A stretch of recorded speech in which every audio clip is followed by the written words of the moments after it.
Bonjour, c'est Cryptoly, j'espère que vous allez bien.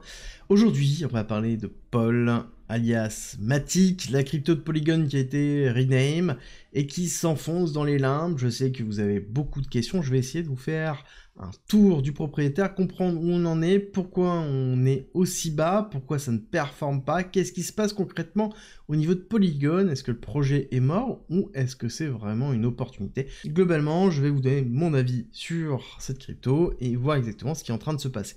Pour rappel, Polygon, c'est un projet qui date, qui s'est construit sur Ethereum, qui était historiquement une sidechain, donc une blockchain qui construisait à côté d'Ethereum et qui allait justement valider des transactions sur Ethereum à une layer 2 d'Ethereum, voire même plus, vous allez voir un petit peu plus tard. C'est une blockchain qui fonctionne très bien, qui a énormément de développeurs, qui continue à se développer très très fortement, qui amène beaucoup d'innovations, notamment dans la partie Zero Knowledge Proof, donc une partie technique pure cryptographie qui est maintenant devenue un standard. Globalement, Polygon travaille activement dessus. Il travaille sur plein d'éléments, que ce soit la notion de upchain, de public chain, d'identité décentralisée, et ils ont apporté la notion d'aggregated, donc d'agrégation, et qui est très important, dans lequel, ici, ils ont lancé ce qu'on appelle un CDK, c'est-à-dire un Chain Development Kit, et en plus, ils ont greffé tous leurs produits autour. Le principe est le suivant, c'est je mets à disposition de tous les développeurs un kit de développement pour construire leur propre blockchain très facilement. Ça vous rappelle grandement ce qui s'est passé autour de Cosmos, hein. Le Cosmos SDK, c'est exactement ça, ils ont copié cette façon-là, sauf que à contrario de Cosmos, ils ont mis le Pol, et donc Matic, au centre de leur écosystème et des transactions. Et donc, tout passe par Pol, tout passe par le stacking de Pol et la validation des transactions et l'unification des transactions. Et c'est ce qu'ils ont défini comme étant le bridge unifié, c'est que tout passe vers une surstack, donc c'est-à-dire une surcouche, qui va s'occuper de faire toutes les transitions entre les différentes blockchains. Et ce qui est intéressant de voir, c'est que ça sous-entend que toute transaction peut aller à chacun des endroits sans devoir passer par un bridge, parce que tout est standardisé par le CDK de Polygon.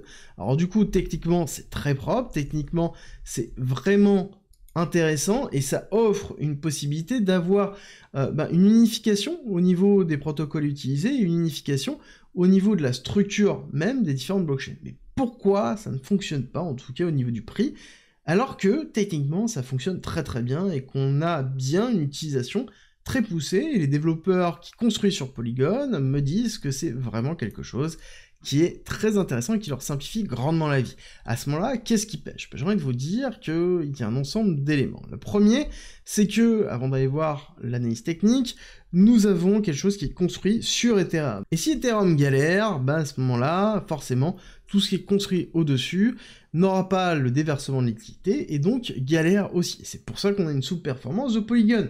Deuxième chose, le marketing qui a été fait autour du lancement de Pol et de Polygon 2.0 ne fonctionne pas. En tout cas, ça a beaucoup de mal à prendre face à d'autres techs qui sont en train d'arriver. Ça ne veut pas dire qu'on ne peut pas avoir d'hyper-accélération, mais en tout cas, clairement, le marketing et le changement d'image qu'ils ont eu depuis 2021 montrent des difficultés à séduire de nouveaux investisseurs, parce qu'ils ne sont pas assez user-friendly, ils sont trop tournés autour de la tech. Quand on regarde ici la typologie d'accroche au niveau de leur site, on voit bien qu'ils ciblent encore des techniques, alors qu'ils ont déjà une communauté de développeurs, et c'est ce qui est un petit peu étrange, et c'est peut-être pour ça aussi qu'ils ont beaucoup de mal à décoller. Est-ce que ce sont des éléments qui sont bloquants? J'ai envie de vous dire non. Par contre, techniquement, on commence à aller frôler des zones qui peuvent être un petit peu plus compliquées. C'est-à-dire qu'on a eu bien la phase d'hyperaccumulation qu'on a connue dans les années 2020-2021, phase d'expansion qui s'est terminée en janvier 2022, chute, phase de consolidation qu'on a connue avec le plus bas en juin 2022, et qu'on est en train de retester maintenant. Et oui, là, nous sommes en train de retester juin 2022. C'est très compliqué à pouvoir l'accepter, surtout quand on a fait une phase d'accumulation qui a été relativement longue durant cette phase-là, et quand on regarde ce qui s'est passé avec cette phase ici de structuration, on se dit qu'on peut aller potentiellement plus bas. Et c'est une des problématiques que l'on pourrait avoir. Et ça, c'est assez simple pour savoir si c'est faisable et jusqu'où on peut aller. On prend cette chute, on regarde le retracement qu'on a effectué, Et on a une target qui se trouve 1 et 1, qui se trouve dans les alentours de 0,21, 0,10, et qui correspond aussi à un ordre bloc qui se trouve là. On aurait potentiellement ce qu'on appelle un STB, c'est-à-dire une prise de liquidité. On aurait ici un ST, un AR, un ST et un STB. C'est-à-dire une accumulation de wick-off très long terme avec une prise de liquidité basse. Mais on va pas se cacher que quand on arrivera dans cette zone-là, qu'est-ce qui se passera? On aura énormément de FUD. On aura énormément de capitulation. Alors que le projet en lui-même se porte bien, alors que les développeurs continuent à développer, qu'on a de plus en plus de liquidités qui se trouvent sur le réseau, on n'a pas forcément d'augmentation pure de TVL, ce qui est plutôt logique, TVL étant Total Value Lock, et donc l'argent qui est bloqué sur le réseau, parce que on a très peu de marketing, et que c'est pas là où la liquidité va. Mais que va-t-il se passer si on a une performance d'Ethereum, si on a un Ethereum qui se réveille?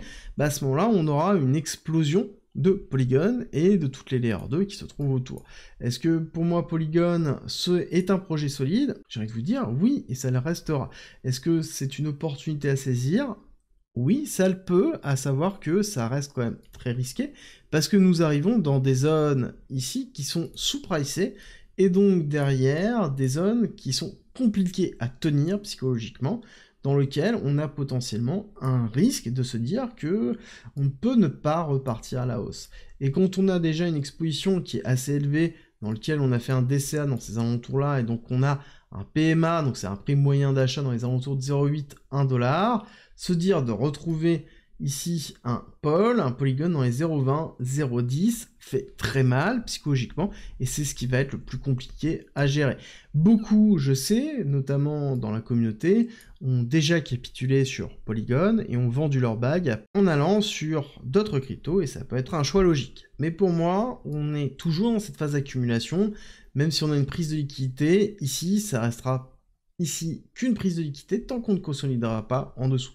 Par contre, si on fait une impulsion comme ça et qu'on est rejeté ici et qu'on refait ça, là malheureusement ce sera signe vraiment d'une capitulation totale.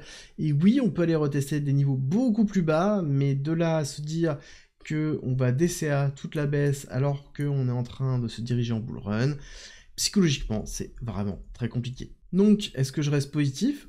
Oui.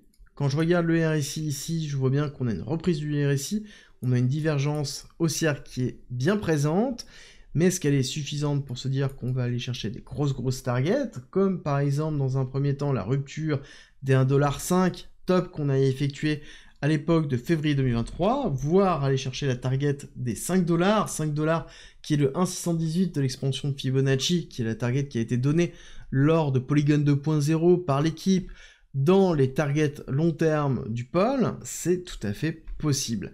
Parce que il faut laisser le temps et on est tributaire d'Ethereum et c'est une réalité. À côté, on est dans une market cap diluée de 3,4 milliards de dollars.